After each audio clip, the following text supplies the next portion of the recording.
And well, I believe that you saw the previous video that I made about Optiscaler Client, and it just happens that Optiscaler Client just got better. And I mean, much better.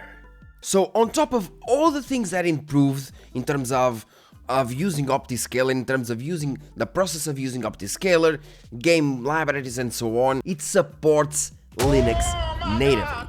As you can see, this is my desktop. This is my Linux desktop. I'm recording on Linux, and I'll be showing you Optiscaler Client running on Linux. And by the way, if you're watching the Optiscaler, how it looks and so on, it looks exactly the same as it does on Windows. Exactly the same, works exactly the same, but I'm testing it on Linux just to prove you that it works on Linux. That's why he's the GOAT! So we have Optiscaler Client 1.0.5, and in case you don't really know, you just need to go to Google, search for Optiscaler Client, and it's the first that appears here with GitHub links. Just click on it, and this will be your menu. This update introduces Linux support, tested on Ubuntu, CachyOS and Bazzite. CachyOS is the one that I'm using, featuring a dedicated GPU detection system and Steam runtime optimizations.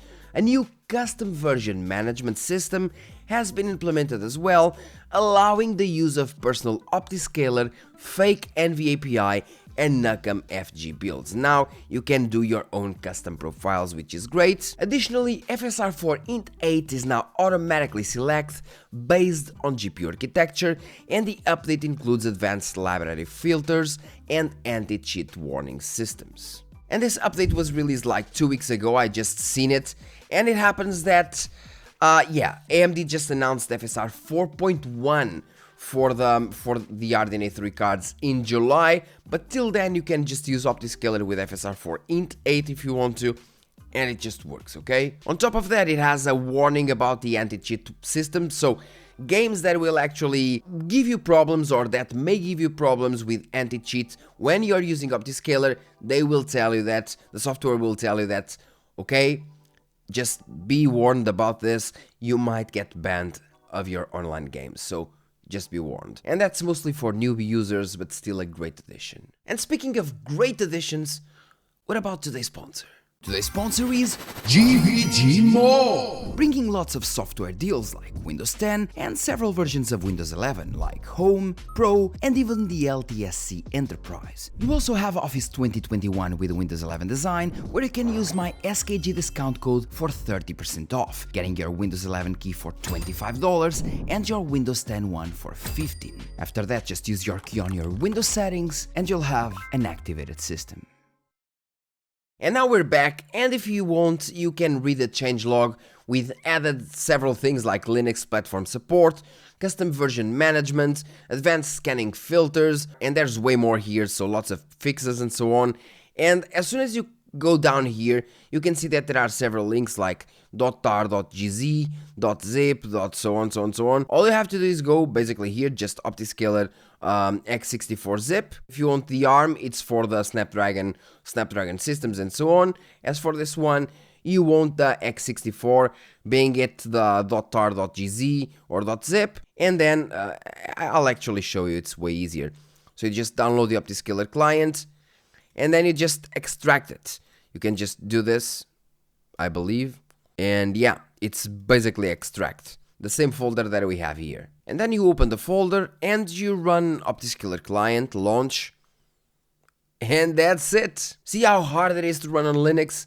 It isn't hard at all, you just run it and it runs. Thank God. You have the GPU here, advanced micro devices with a Navi 31, which means that it can be one of these GPUs. In this case, it is the XTX. Then you have the games that you have installed, which are here, by the way. And as I told you before, you have the option to add manually, so add games manually. You have the option to have them in like a list or a grid, and you can do bulk installation. Basically, you can install Optiscaler for several games at the same time, which is quite a good achievement. You can just go here, select the beta versions or the stable versions, the injection mode, the type of FSR 4 that you want. As you can see, it automatically selected FSR 4.0.2c because it knows that our GPU uses FSR 4.0.2c, OptiPatcher, and so on.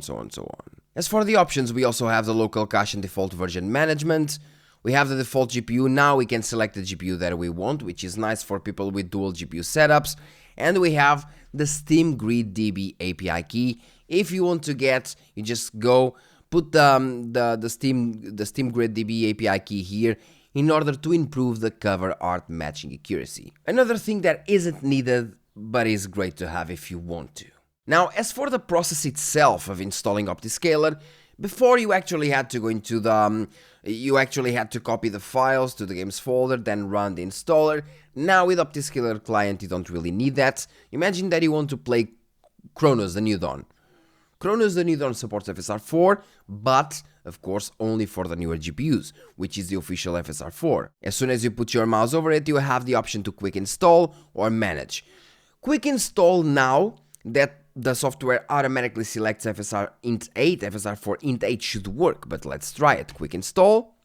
It is downloading Optiscaler now. And as soon as you download Optiscaler, it will basically quick install it in almost every single game. For example, quick install, done, almost immediately. And as soon as you open and you do manage, you can see that we have detected components like the LSS4, FSR 4.1 and XeSS2. And you can see it is installed, and as you go to the manual mode you can select the stable and beta channels. In this case the stable is actually a newer version than the beta channel. You can select the injection mode, and the injection mode usually is used differently depending on the API that you're using. If you're using the X12, usually the XGI will be more than enough. You won't really need to change anything else, just select the XGI and you're good to go. But if you're using a Vulkan game, for example, if you're patching Red Dead Redemption 2 with Vulkan, if you're patching Indiana Jones in order to use FSR 4, well, in that case, you want to go with Nvme, which is the advised DLL file for the Vulkan games with Optiscaler. But that's it. Now we have OptiPatcher, an ASI plugin for Optiscaler that exposes the LSS/the LSSFG inputs without spoofing in supported games. Helps AMD and Intel users avoid D3, D12 errors and prevent performance overhead or other crashes caused by the XGI spoofing. What happens is that when you are trying to use or when you're trying to run, for example, a game that does not support FSR 3 or has older versions of FSR 2, you need to use the LSS inputs. The game thinks that you're using the LSS, but you are actually injecting FSR on top of it. So you're not using the LSS, even though the game says you're using the LSS, you're using FSR, you're injecting FSR using the LSS inputs. But in order to do that, you actually have to trick your system, in this case your game, in order to think you have an Nvidia GPU, in order to enable the option to enable the LSS inside the game. And that usually takes performance from you. In a normal situation, with FSR 40 you would have like 90 FPS, with the spoofing you would have like 85 or even less than that. So that's a thing. With OptiPatcher, that does not happen. You can just select the latest, the rolling, the 0.4 whatever, and if the game supports it, this one does, you'll have no performance overhead whatsoever. If you're going to have 90 FPS with the FSR option, you will still have 90 FPS with the LSS option. No performance overhead, which is great. But well, let's cut the bullshit and let's go to the game. Let's see if Cronos the New Dawn works with a quick installation, because that's one of the things that happened before in the first versions.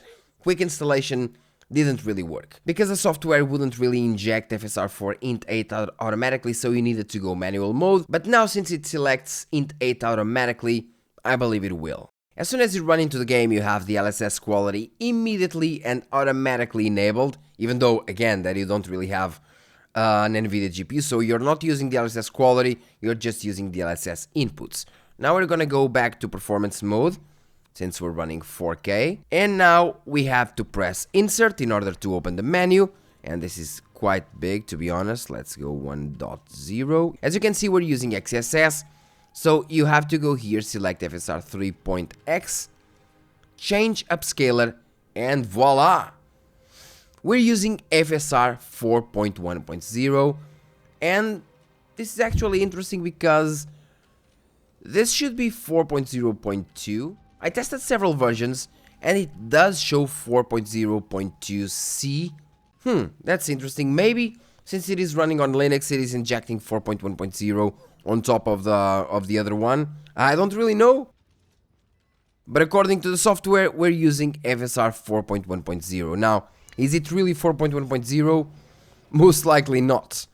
But the software says it is. By the way, in terms of the insert key, which opens Optiscaler inside the game, there are some keyboards that don't really have the key, and if you want to use another key, you can do it through Optiscaler, but you can also do it with Optiscaler Client. You just need to go here, select a new profile. I believe that you can select a new profile.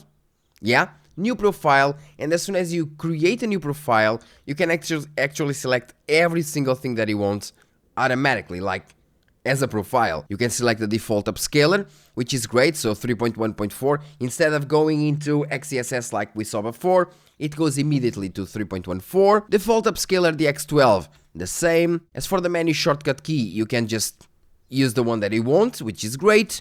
Disable overlays, yes or no. Sharpness, options, everything, performance, FPS overlay, you can select it easily. You can go to the advanced mode and go even further in terms of customizations. Menu scale, frame generation automatically enabled or not. I mean, this is one of the best things that happened to the modding community. Anyway, since we now have a new profile, which I saved, 2 profiles, 1 custom, exactly. So we have the new profile, let's just set it as default and edit the name to best. We go to the game. If we do quick installation, it will install the default, I guess. Quick installation in Calisto protocol.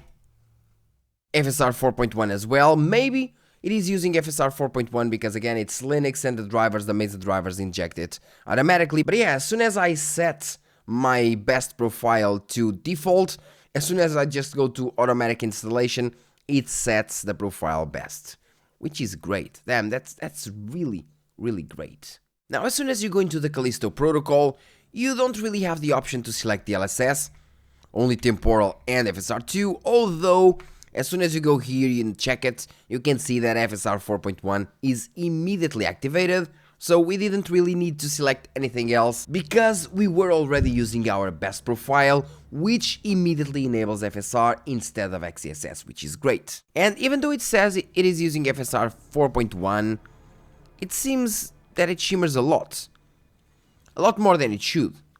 Even the hair and so on, it doesn't seem like it is using FSR 4.1 for real. Which gives me some feelings that, yeah, this isn't FSR 4.1. I've been using FSR 4 before, and the int 8 version works considerably better than this. So let's try again, manage. And now let's use the 4.0.2c, and let's do an update reinstall. Oh yeah, I see. So it was somehow using FSR 4.1, but it wasn't using FSR 4.1, even though it said that it was using FSR 4.1. Maybe it was using the emulated version. Okay, now it works. Now we don't really have that shimmering that we had before, and we have 120 FPS somehow, and we are using the 4.0.2c. So we have more FPS, and at the same time the image stability is better. For example, if we go there, as we were before, and we look at the hair, no more of that annoying shimmering that we had, and the same happens to the floor. So it means that Optiscaler Client, even though it says it is using 4.1.0, at least on Linux, it wasn't. And we could see that from the shimmering that we had on the hair and several other parts. 4.0.2c is working perfectly here. No issues whatsoever on the hair, way better stability, and way better quality. Which is actually odd because I tested Cronos, the new Dawn, before, like I told you, and it worked pretty great. Quality-wise and sharpness-wise, it works pretty great. Bam. Bam, this is a hive. So if you're having any issues with Optiscaler telling you that you are using FSR 4.1 while you're not, just go to the game, manage, select the 4.0.2c, auto update / reinstall, and it should work now. So sadly, Optiscaler Client isn't still perfect. We have lots of issues. For example, this one, where the software assumes we're using FSR 4.1, but I'm pretty much sure that at least, and I repeat at least, with Calisto protocol, we were using FSR 3.1 instead of 4.1, and that makes you go into the game and do manage and then do the auto install in order to actually push the 4.0.2c, but besides that, everything's great. We have profiles, we have GPU detection, we have native Linux support, which is a huge win as you're seeing here. The profiles themselves, as I told you before, are a big hit. You can select everything that you need. It's just a great addition to the modding community. One, if not the best one that I've seen in years. Great addition to the community. And just to be really sure, let me just go into Cronos the new dawn once more. Insert, and yeah, now we have 4.0.2c. The other one, the 4.1 in this game, actually looked better. I believe it looked better. Sharper, more detailed, the 4.1, as the 4.1 should feel. But it seems that in Calisto protocol, it didn't really work. Well, if by any means the developer is watching this, just leave a comment in the comment section, letting me and us, the community, know if the thing about FSR 4.1 is really the thing, if it just works for some games and not really others, like older ones like Calisto Protocol. Just let us know. And well guys, I guess that's all for this video. Thank you very much for watching. Don't forget, hit like, subscribe and share this video. I'm still sick, sorry. This is a huge win for people using Optiscaler as of now. So if you want, link is in the description. And thank you the developers of Optiscaler, of course. And thank you the developers of Optiscaler Client. Again, both of them huge additions to the community. Thank you very much and see you in the next video.